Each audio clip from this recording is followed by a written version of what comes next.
Hello friends, welcome to Radiant Competition Classes. और आज मैं आप लोगों को भारत का भूगोल से संबंधित जो घटना चक्र है और ये घटना चक्र का पॉइंटर है। मैं अभी आपको बता दूं कि जो बीपीएससी का एग्ज़ाम हुआ या जो सीडीपीओ का एग्ज़ाम होने वाला है या जितना भी रेलवे का एग्ज़ाम हो रहा है या बीएसएससी का एग्ज़ाम होगा, खास करके सीजीएल ग्रेजुएट लेवल 3 जो होगा, निश्चित रूप से यहाँ से सबसे ज़्यादा प्रश्न पूछे जाते हैं। आप इसको एक बार देख लीजिए, फिर कहीं आपका एक भी प्रश्न छूटने वाला नहीं होगा, क्योंकि ये टॉपिक वाइज होगा और ये पूरी बुक को मैं वीडियो के माध्यम से आप लोगों तक भेजूंगा। ठीक है, चलिए आप देखिएगा, स्टार्ट करते हैं। सामान्य परिचय, ये क्षेत्रफल यानी कि भारत के बारे में सही कथन है कौन कौन सा, इसमें देख लीजिएगा। यह स्थल मंडल के कुल क्षेत्रफल का लगभग 2.4% भाग अधिकृत किए हुए हैं। 82.5 डिग्री पूर्वी देशांतर का उपयोग भारतीय मानक समय को निर्धारित करने के लिए किया जाता है। और देखिएगा, अगला पॉइंट में हम लोग देख लेते हैं। अगला पॉइंट कह रहा है क्या कि भारतवर्ष जो है, भारतवर्ष आकार में विश्व का 7वां सबसे बड़ा देश है। कौन सा देश है? तो 7वां सबसे बड़ा देश है। आप इसको भी एक बार अच्छे से देख लीजिए। ठीक है, उसके बाद देखिए अगला पॉइंट में कह रहा है क्या, भारत का क्षेत्रफल संसार के क्षेत्रफल का 2.4% है, परंतु इनकी जनसंख्या ये 2011 के जनगणना के अनुसार देखिएगा तो 17.5% है। भारत में गांवों की संख्या लगभग 6,40,930 यानी 2011 के जनगणना के अनुसार है। ठीक है, उसके बाद देख लीजिएगा, इसमें दूसरा पॉइंट देखिए अक्षांशीय विस्तार। अक्षांशीय विस्तार, इसको थोड़ा सा जूम कर देते हैं तो आपको देखने में सुविधा होगा। देखिए अक्षांशीय विस्तार की बात देखी जाए तो ये 8 डिग्री 4 मिनट से 37 डिग्री 6 मिनट उत्तरी अक्षांश तथा 68 डिग्री 7 मिनट पूर्व से 97 डिग्री 25 मिनट पूर्वी देशांतर के मध्य स्थित है। ठीक है, और देखिए भारत के बीचों बीच कौन सा रेखा गुजरता है? तो भारत के बीचों बीच कर्क रेखा गुजरती है। कौन सी रेखा? कर्क रेखा गुजरती है। उसके बाद देखिए सिक्किम से गुजरने वाली अक्षांश रेखा जो है गुजरती है कहाँ से? तो सिक्किम से गुजरने वाला अक्षांश रेखा गुजरता है कहाँ से? राजस्थान से गुजरता है। जिस जिले से 70 डिग्री पूर्वी देशांतर रेखा गुजरती है वह है आपका जैसलमेर। ठीक है, वो क्या है? जैसलमेर है। उसके बाद देखिएगा इसका तीसरा पॉइंट में देखिए, तीसरा पॉइंट के अंदर आने वाले जो महत्वपूर्ण बिंदु है उसको भी एक बार आप अच्छे से देख लीजिएगा। इसमें देखिएगा क्या कह रहा है कि कर्क रेखा इन राज्यों से होकर गुजरती है। देखिए कौन कौन सा राज्य है? तो गुजरात, राजस्थान, मध्य प्रदेश, झारखंड, छत्तीसगढ़, पश्चिम बंगाल, त्रिपुरा और मिजोरम, यानी कि भारत के 8 राज्यों से होकर ये कर्क रेखा गुजरती है। तो ये 8 राज्यों का हम लोग एक कोड के माध्यम से भी याद रख सकते हैं, रात्रि में गमछा छाप। ठीक है, तो कितने राज्यों से होकर गुजरती है? 8 राज्यों से होकर गुजरती है। आप इसका भी ध्यान रखिएगा।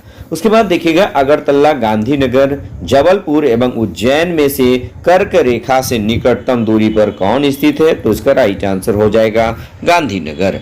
ठीक है, उसके बाद देखिएगा अगला सवाल है, दिल्ली, कोलकाता, जोधपुर तथा नागपुर शहरों में से कर्क रेखा के निकट कौन सा है? इस तरह का क्वेश्चन लगातार पूछा जाता है, तो इसका राइट आंसर हो जाएगा आपका, राइट आंसर हो जाएगा कोलकाता। ठीक है, उसके बाद देखिएगा भारत को 2 लगभग बराबर भागों में विभाजित करने वाला जो अक्षांश रेखा है तो वो क्या है? 23.5 डिग्री उत्तरी अक्षांश यानी कि कर्क रेखा। कर्क रेखा भारत के बीचों बीच गुजरता है, इसलिए 2 भागों में बढ़ जाता है। उसके बाद देखिएगा अगला सवाल कि झारखंड, मणिपुर, मिजोरम तथा त्रिपुरा राज्यों में से कर्क रेखा के उत्तर में स्थित भारतीय राज्य कौन सा है? तो इसका राइट आंसर हो जाएगा मणिपुर है। उसके बाद हैदराबाद, चेन्नई, भोपाल तथा दिल्ली शहरों में से जून माह में दिन की अवधि अधिकतम होगी? तो ये दिल्ली में अधिकतम होगी, इसको भी याद रख लीजिएगा। उसके बाद देखिएगा चौथा पॉइंट में आप देखिएगा, चौथा पॉइंट में आता है मानक समय। ठीक है, ये मानक समय को देख लीजिए, इसको भी जूम कर देते हैं। देखिएगा मानक समय में देखिए कि इसमें क्वेश्चन क्या क्या पूछा जाता है, याद रखिएगा। इसमें क्वेश्चन पूछा जाता है, जब भारतीय मानक समय के यामोत्तर पर अर्धरात्रि है, एक स्थान पर सुबह का 6 बजता है, तो उस स्थान की अवस्थिति किस यामोत्तर यानी कि देशांतर पर होगी? तो राइट आंसर हो जाएगा 172 डिग्री 30 मिनट पूर्व होगा। गुजरात के सबसे पश्चिमी गांव और अरुणाचल प्रदेश के सबसे पूर्वी छोर पर स्थित वालांग के समय में कितने घंटे का अंतर है? तो राइट आंसर होगा 2 घंटे का अंतर है। ये चौथा पॉइंट तक हम लोग देख लिए। उसके बाद हम लोग देख लेते हैं 5वां पॉइंट में क्या आता है। ठीक है, पांचवा पॉइंट में देखिएगा, नहीं चौथा में ही अभी हम लोग देखेंगे, चौथा में ही देखिए, इसको थोड़ा सा जूम कर ले रहे हैं। अब देखिएगा इसमें क्या है, चलिए इसको और जूम कर लेते हैं, चलिए जूम कर लिए। अब देखिएगा इसमें क्या कह रहा है, औरंगाबाद का अक्षांशीय बड़ोदरा, और नहीं इसके पहले भी थोड़ा सा हम लोग देख लें। चलिए सत्य कौन सा है, इसमें सत्य कथन की पहचान करनी है। इसमें कह रहे हैं कि औरंगाबाद का अक्षांश वडोदरा व पुणे के अक्षांशों के बीच है। चेन्नई की तुलना में बेंगलुरु की अवस्थिति अधिक दक्षिणावर्ती है, तो ये सही बात है। उसके बाद देखिएगा, रीवा, सागर, उज्जैन तथा होशंगाबाद शहरों में से भारतीय मानक समय देशांतर के निकट कौन सा शहर है, तो राइट आंसर हो जाएगा रीवा है। ठीक है। उसके बाद यदि भारतीय मानक समय के अनुसार पूर्वाह्न के 10 बजे हैं तो 92 डिग्री पूर्वी देशांतर पर शिलोंग का स्थानीय समय क्या होगा, तो 10:38 पूर्वाह्न होगा। यदि भारतीय मानक समय यामोत्तर पर मध्याह्न है तो 120 डिग्री पूर्वी देशांतर पर स्थानीय समय क्या होगा, तो 14:30 होगा। मैं बताया था किसी भी देश के स्थान का समय यदि निकालते हैं, जो भी अक्षांश दिया है, जैसे यहाँ पर देखिएगा 120 डिग्री देशांतर, ये देशांतर दिया हुआ है, तो 120 डिग्री देशांतर को सबसे पहले आप 4 से गुना कर दीजिएगा। उसके बाद जो भागफल होगा उसको 60 से, जो गुणनफल होगा उस गुणनफल को 60 से भागा कर दीजिएगा। फिर से एक बार सुन लीजिए, जो भी देशांतर रेखा आपको दिया रहेगा उसको सबसे पहले 4 से गुना कर देना है, जो भी गुणनफल आएगा उसको 60 से भागा कर देना है, तो ये समय आपका निकल जाएगा। ठीक है। चलिए ये भी बात आप याद रख लीजिएगा। उसके बाद देखिएगा यहाँ अगला सवाल है, आंध्र प्रदेश, छत्तीसगढ़, महाराष्ट्र तथा उत्तर प्रदेश राज्यों में से भारतीय मानक समय की यामोत्तर नहीं गुजरती है, तो राइट आंसर होगा महाराष्ट्र। ठीक है। उसके बाद भारतीय मानक देशांतर जो है 82.5 डिग्री गुजरती है, कहाँ से, इलाहाबाद से गुजरती है। इलाहाबाद के नैनी से होकर, तो इलाहाबाद नहीं है आज के डेट में, आज के डेट में प्रयागराज के निकट जो नैनी है वहीं से गुजरती है। उसके बाद देखिएगा, भारत का प्रमाणिक मध्याह्न रेखा जो है ये 82.5 डिग्री पूर्वी देशांतर है। यहाँ से भी प्रश्न लगातार पूछा जाता है कि भारत का मानक देशांतर कितना डिग्री है, तो 82.5 डिग्री पूर्वी देशांतर है। ठीक है। उसके बाद देखिएगा अगला सवाल, देखिए ये बहुत ज़्यादा पूछा जाता है कि भारत का मानक समय एवं ग्रीनविच मध्य जीएमटी के बीच कितना अंतर पाया जाता है, तो 5.5 घंटा, यानी कि 5.5 घंटा हम लोग का समय आगे है। उसके बाद देखिएगा, यदि अरुणाचल प्रदेश में तिरप में सूर्योदय 5 बजे होता है तो गुजरात में सूर्योदय कितना बजे होगा, तो 7 बजे, यानी 2 घंटे का अंतर है। आप जानते हैं अक्षांश और देशांतर का जो अंतर होता है ये कितना, 30 डिग्री का होता है, इसलिए 30 × 120 यानी 2 घंटे का। ठीक है। अगला सवाल देखिएगा, ये 5वां पॉइंट में देखिए, 5वां पॉइंट, चौथा पॉइंट में समाप्त हो गया। 5वां पॉइंट में देखिएगा, दूरस्थ बिंदु से बात की गई है, यहाँ से भी प्रश्न पूछा जाता है। मैं फिर बता दूं आप लोग को कि यदि आप सीजीएल का तैयारी कर रहे हैं, यानी कि कंबाइंड ग्रेजुएट लेवल बिहार वाला कर रहे हैं, ये तीसरा वाला सचिवालय सहायक वाला, तो निश्चित रूप से आप हमारे हर वीडियो को ज्योग्राफी का जरूर देखिएगा, ये पॉइंटर से है। ठीक है। चलिए, भारत का सुदूरतम दक्षिणी बिंदु कौन सा है, तो राइट आंसर हो जाएगा इंदिरा पॉइंट है। लेकिन भारत का दक्षिणतम बिंदु कहाँ स्थित है ये पूछेगा, तो बड़ा निकोबार में, यानी ग्रेट निकोबार में स्थित है। और भारत के राज्यों में सबसे पूर्वी और सबसे पश्चिमी राज्यों को इंगित करता है, तो देखिएगा सबसे पूर्वी राज्य है आपका अरुणाचल प्रदेश और सबसे जो पश्चिमी राज्य है वो आपका है गुजरात। ठीक है। अरुणाचल प्रदेश में जो किवीथू है ये भारत का पूर्वी बिंदु है, और जो गुजरात का गौर माता है ये सबसे पश्चिमी बिंदु है। चलिए नेक्स्ट देख लेते हैं। यहाँ वही क्वेश्चन है कि भारत का सुदूर पश्चिम का बिंदु कौन सा है, तो 68 डिग्री 7 मिनट पर जो है ये कौन सा है, ये गौर माता है। ये गौर माता सबसे पूर्वी बिंदु, ये पश्चिमी बिंदु है, गुजरात में है। उसी तरह पूर्वी बिंदु की बातें देखी जाए तो उसका राइट आंसर होगा किवीथू। क्या होगा, किवीथू, ये सबसे पूर्वी बिंदु है इंडिया का। ठीक है। चलिए उसके बाद देखिएगा छठा में हम लोग क्या देख लेते हैं। छठा में सीमावर्ती देश के बारे में जिक्र है, तो सीमावर्ती देश के बारे में एक बार देख लीजिएगा कि असम, भूटान, बांग्लादेश की सीमाओं से लगा हुआ है। पश्चिम बंगाल भूटान तथा नेपाल की सीमाओं से लगा हुआ है। मिजोरम बांग्लादेश और म्यांमार की सीमाओं से लगा हुआ है।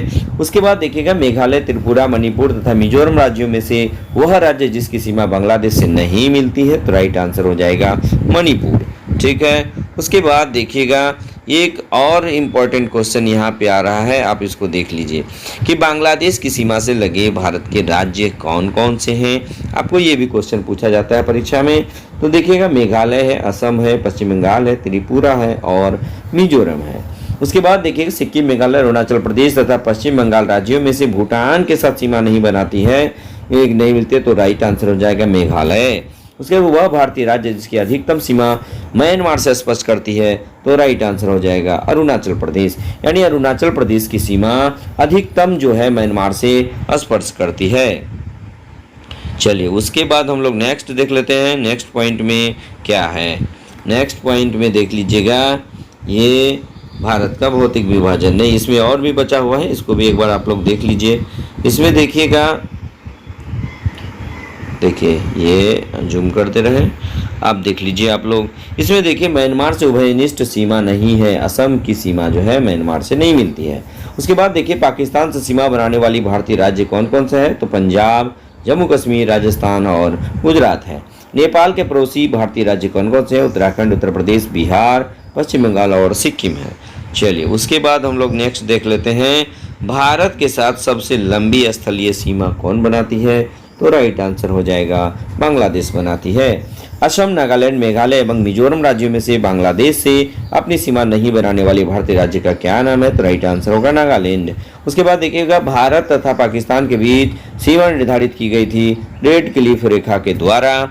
उसके बाद डुरंड लाइन भारत की सीमा निर्धारित करती है अफगानिस्तान, यानी भारत और अफगानिस्तान के बीच, कि भारत और अफगानिस्तान के बीच कौन सा रेखा है, डुरंड लाइन है, याद रखिएगा दोस्तों, ठीक है।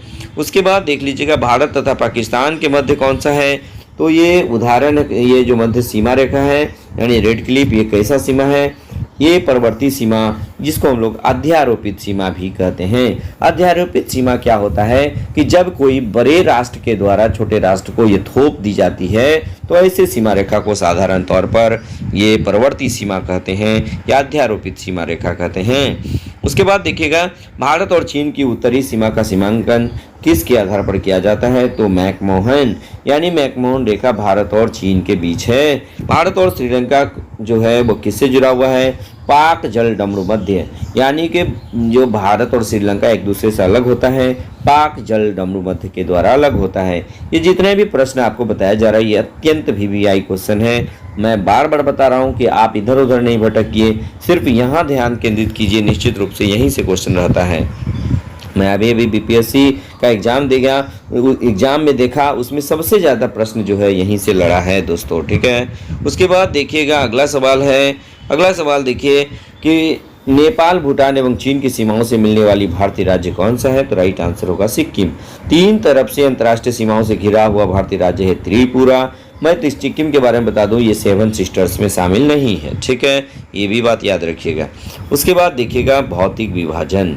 चलिए, भौतिक विभाजन में पहले देख लेते हैं। चलिए, भौतिक विभाजन जो है हम लोग फिर दूसरे दिन देखेंगे, क्योंकि वीडियो बहुत ज़्यादा लंबा नहीं होना चाहिए। आप ये पहला चैप्टर में आप लोगों को कंप्लीट कर दिया, मैं नेक्स्ट डे आप लोग का भौतिक विभाजन लेकर के उपस्थित होऊंगा, ठीक है।